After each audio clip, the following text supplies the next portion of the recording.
Actuellement, sur France Culture, ils passent des émissions sur Champollion, la pierre de Rosette, le déchiffrement des hiéroglyphes. Et, toute proportion gardée, je pense que la question du déchiffrement et du décryptage du tableau des domiciles exaltation véhiculé notamment dans la tétrabible de Ptolémée au IIe siècle notre ère, a au moins autant d'importance que le déchiffrement des hiéroglyphes. Pourquoi? Parce que le déchiffrement des hiéroglyphes nous parle de questions historiques, de questions littéraires en rapport avec l'Égypte, alors que le déchiffrement du dispositif des domiciles exaltation des planètes nous parle tout simplement du destin de l'humanité, du cycle de l'humanité. Donc c'est à un tout autre niveau que ça se passe. Mais le problème du déchiffrement est assez comparable. Moi je travaille sur ce sujet depuis au moins 1969, c'est-à-dire depuis plus de 50 ans.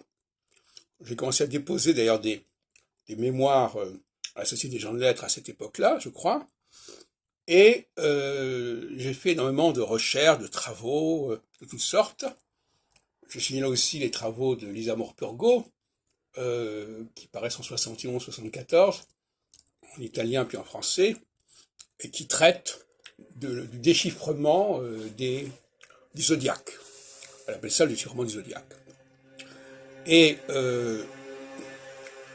il me semble, en toute modestie, que ce dispositif, ce tableau, hein, c'est un tableau, hein, comme le tableau de Mendeleïev, c'est un tableau avec des signes zodiacaux, des planètes, les luminaires, etc.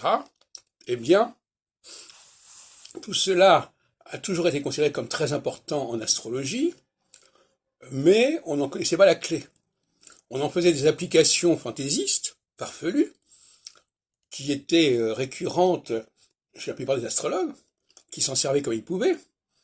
Et je pense qu'on pourrait effectivement, désormais, j'avais proposé d'ailleurs de faire un ouvrage sur la critique de la tétrabible, en pendant la critique biblique.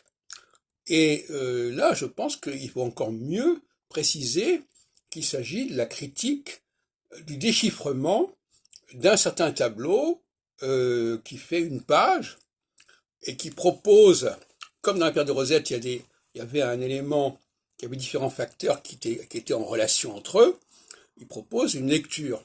Alors vous me direz, le problème c'est comment sait-on quel est le bon déchiffrement? Bon, alors bon, une sorte de questions qui peuvent se poser de ce genre-là.